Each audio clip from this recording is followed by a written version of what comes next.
Right now, police are trying to find who's responsible for shooting from a car at another driver on Highway 151. And another mass shooting at a naval base. Will have the latest details from investigators in Pensacola, Florida. From the Channel3000.com Alert Center, this is News 3 Now at noon. Good afternoon, I'm Mark Kane. We start with breaking news in from the Channel 3000 Alert Center. Dodge County Sheriff's deputies are responding to a fatal crash in the town of Beaver Dam. Officials say just before 9:30 this morning, multiple callers reported a head-on crash on Highway 33 near Hidden Valley Drive. That's near the Old Hickory Golf Course. One driver was trapped inside his vehicle while the first responders were transporting him to a helicopter. He was pronounced dead. The driver of the other vehicle is in the hospital but is expected to be okay. The crash is under investigation. There's a propane spill near Johnson Creek after a crash between a fuel tanker and a garbage truck. State Patrol officials say part of County Highway D south of I-94 is closed while crews work on the cleanup. The DNR is responding to the propane spill. It's not believed to be a threat. State Patrol officials say both vehicles rolled over and both drivers were taken to the hospital but are expected to be okay. Staying warm and dry for most of the weekend, let's head over to the Weather Center. Meteorologist Chris Reese has a look at your first alert forecast. Hi, Chris. Hey, Mark, that's exactly the case. We've seen some sunshine pretty much all of this week, and I think we'll keep that around as we go through the rest of today and into tomorrow. 35 degrees right now. Winds out of the west and northwest at 7 miles per hour. Janesville at 37, Boscobel at 38. You can literally see a line where the snowpack is because things are a lot colder as you work your way towards the north.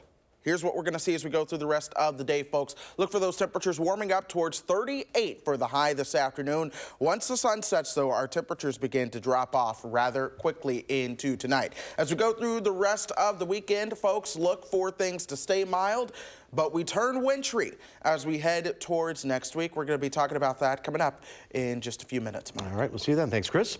The car involved in a shooting incident on the east side last night was found in Sun Prairie.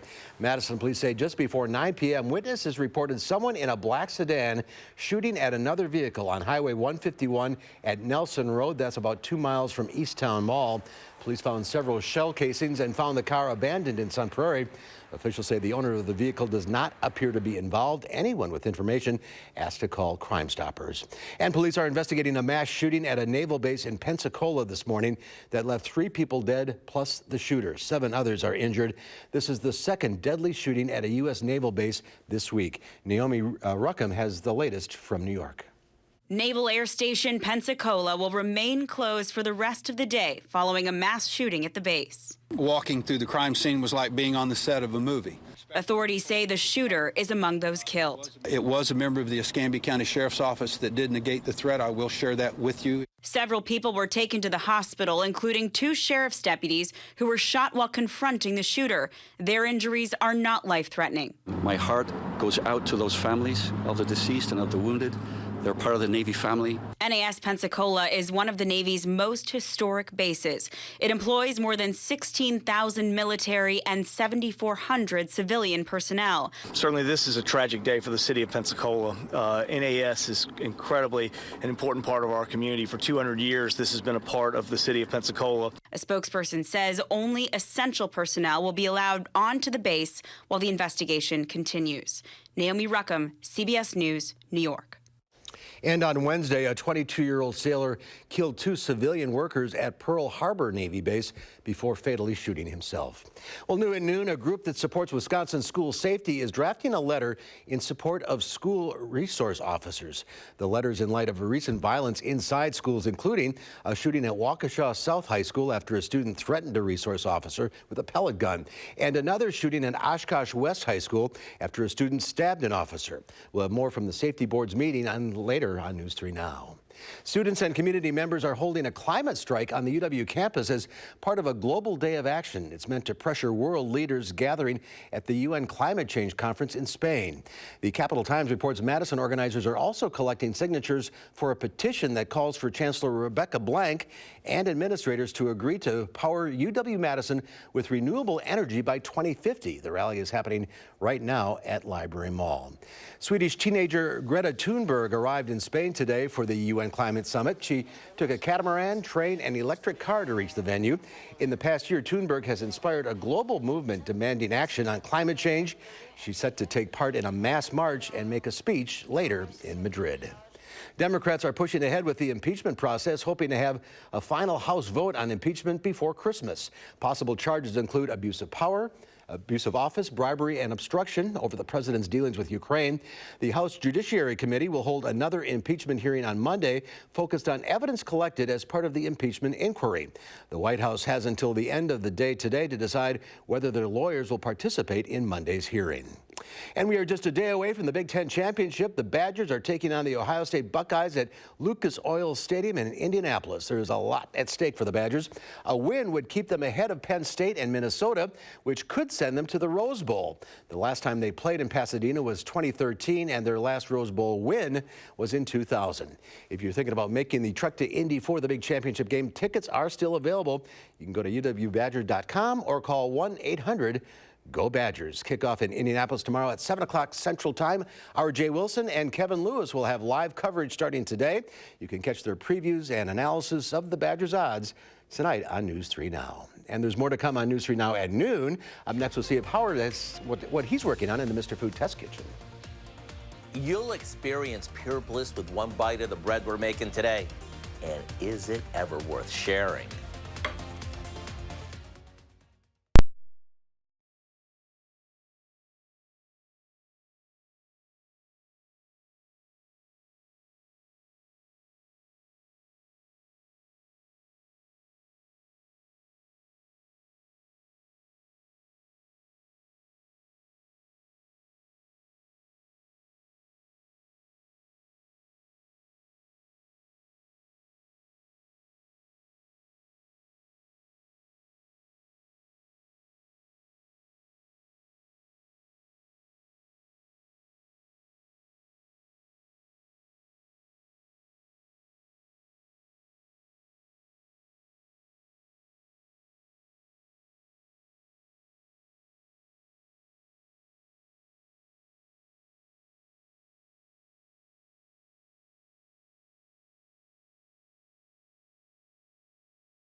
Over the next few weeks, we're probably going to find ourselves needing a few last-minute holiday gifts.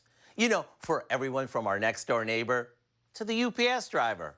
Now, rather than spending a bundle or regifting those fruitcakes that Aunt Mary sends every year, how about giving them a homemade cranberry nut bread that's brimming with taste and, of course, lots of TLC? Let me show you how easy. We start off by creaming together some butter and cream cheese with sugar, a few eggs, and a splash of vanilla.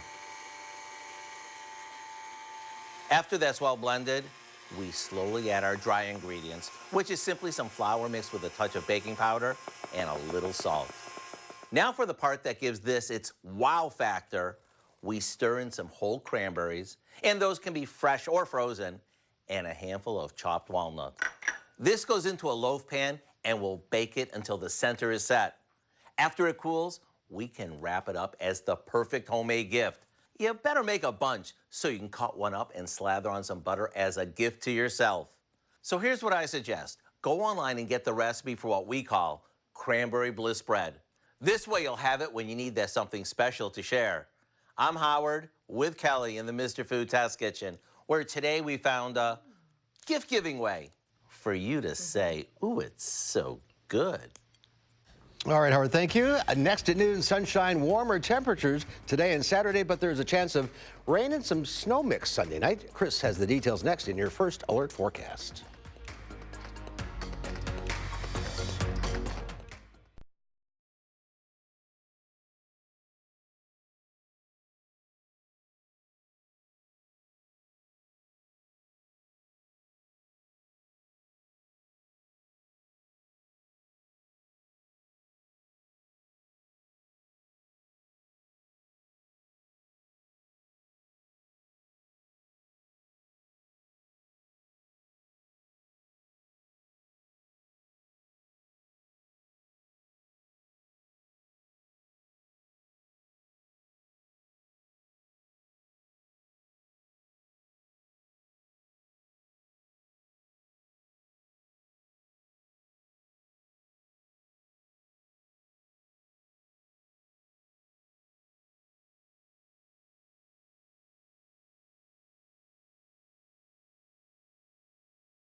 Our Call for Action phone bank is open right now, ready to take on your consumer issues. And call our hotline. Volunteers will help you with any consumer complaints. The number is 608-270-2833.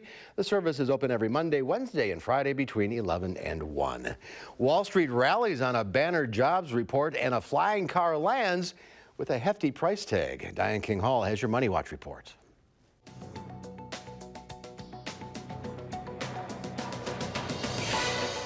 The job market is in focus once again on Wall Street, and a banner report fueled another round of buying. According to the Labor Department, employers added 266,000 jobs in November. That was much better than expected, and the jobless rate fell to 3.5%, marking the lowest level in 50 years. House Speaker Nancy Pelosi is setting up a showdown vote next week on her bill empowering Medicare to negotiate drug prices. The latest version would use savings from lower drug costs to provide Medicare recipients with dental, vision, and hearing benefits not presently covered. Airbnb says beginning in 2020, it is banning all unauthorized parties. The move comes in the wake of a deadly Halloween party in California earlier this year. The new policy will also ban large parties at multifamily units like apartments and condos. The policy changes will still allow hosts in single-family homes to set their own rules. And a scene right out of the Jetsons. A flying car landed in Miami this week. The Pioneer personal air landing vehicle has rotor blades, which allows it to fly like a helicopter, but they can also fold in so the vehicle can cruise on city streets. But you must have a pilot's license to operate it. The flying car has a price tag of $599,000. And that's your CBS Money Watch report. For more, head to cbsmoneywatch.com. At the New York Stock Exchange, I'm Diane King Hall. And at the noon hour on Wall Street, the Dow Industrials up 337 points, the NASDAQ up 89, the S&P 500 up 32. Let's check in now with Q106 Farm Director Pam Yankee on this Friday. Some big numbers on Wall Street. Boy, that is a red-hot Friday. Let's hope they keep it up for all the 401ks and IRAs and all the rest that we've got out there. I can't match it as far as farm numbers are concerned, though, today. I can tell you, though, that Wisconsin's sales on cheese continue to pace real well, but our Wisconsin cheesemaker is slowing down a little bit as far as overall cheese production is concerned.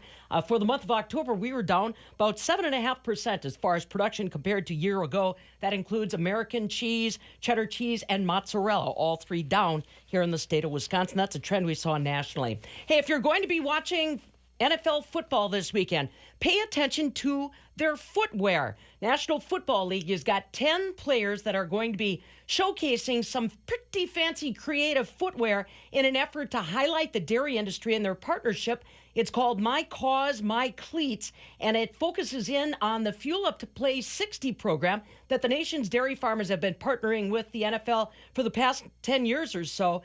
There are two players that specifically are showing off their shoes already. That's Mitchell Schwartz from Kansas City and Harris Phillips from the Buffalo Bills. Also on Sunday, up at Lambeau Field, Morgan Moses with the Washington Redskins, one of those NFL players that will be sporting those dairy-related cleats you might want to keep an eye out for on your own. Dairy markets for a Friday in Chicago, a little bit on the quiet side. Barrel cheese down a penny and a half at $2.22 3/4. 40-pound block cheese down a quarter at $1.97. AA butter will finish the week unchanged on Friday, $1.91 1/2. Looking forward to seeing a lot of our friends and new faces up in Wisconsin Dells starting this afternoon. The 100th anniversary of the Wisconsin Farm Bureau Federation, their annual meeting running from today through Monday. I'm doing a search mark up there, giving everybody a chance to be the babe with their own farm broadcasting take. So it should be interesting. I'm sure I'll have stories to share with you next week. It sounds like fun. Have a great weekend. Thank Go Pack. you, you too. Yeah, go Pack. All right, here's Chris now with your weekend forecast. Well, folks, things are going to be dry and milder as we go through the weekend, but changes are lurking as we move into early next week. We could see some light snow by Monday, and then comes the Arctic air. That's really going to allow things to feel like December. But we are mild out there now. 37 in Janesville right now. Mineral Point just jumped to 37. Same for Lone Rock. Boscobel 2 degrees away from 40. We're at 36 as you work your way down towards Monroe.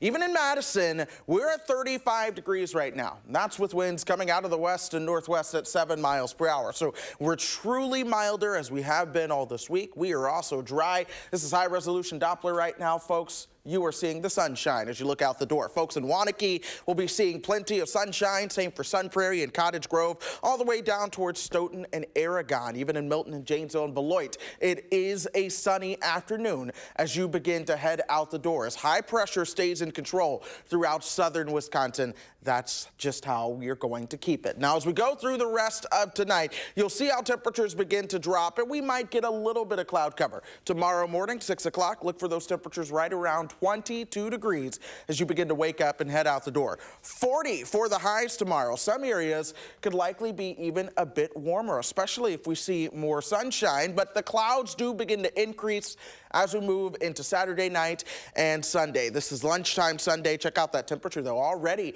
at 41 degrees. These clouds begin to increase out of the next system that's going to be headed our way. So, folks, this weekend, I do encourage you, if you have not done so already, to hang up the outdoor Christmas lights, because next week is when we do see some changes on the way. High pressure begins to move towards the east. The clouds come in Sunday, and by Sunday night into early on Monday, we will see some light rain that begins to break out over the area. So this is Monday at 5:30. Here's the rainfall that you'll see, but colder air will be on the move. So here we are Monday at 1 o'clock. Notice the pink. This is where we start to see that rain-snow mix. That colder air starts to work its way on in. Here we are Monday at 4:30. Now that's where things transition over to a period of some snow. If this timing stays the same, keep in mind that that could actually impact the Monday evening rush hour. By 8 o'clock, we start to see things move on out of here, but even though the snow won't be the bigger story, it will be what comes on behind it. This is Monday. Here we are into Tuesday, and we are going to see a regime of some colder air settle in across our part of the country. And even when temperatures begin to moderate Friday into Saturday, that's just ahead of another shot of some colder air coming our direction, folks. In fact, as we go through the middle of December, we are looking at below normal temperatures and a probability of above normal precipitation. So my fingers are crossed for a white Christmas around here. We'll see how that plays out. But folks, beyond the snow on Monday, the middle of next week, we are talking highs in the teens and lows as cold as 4. Well, that's chilly. Happy December. Happy Welcome December. to winter. That's just the case this time. Yeah. It'll warm up again. It will, you know. Maybe up to the 20s. Yeah, All right. but we'll take it as we can't do anything, really. Weekend looks good. Yes. All right, thank you, sir. Next to noon, Angie Horkin from the Wisconsin Beef Council joins us. She has a prime rib roast recipe that's perfect for the holidays. That's right after the break.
Angie Horkin from the Wisconsin Beef Council is here, and she's sharing a prime rib roast recipe perfect for the holidays. This is a tradition. Happy holidays. Happy holidays. It's December. It is a tradition. It's a tradition in a lot of households. So, and if you haven't tried it, it can be a little intimidating. That's why I like to kind of just give a really quick refresher every year, because I make it once a year.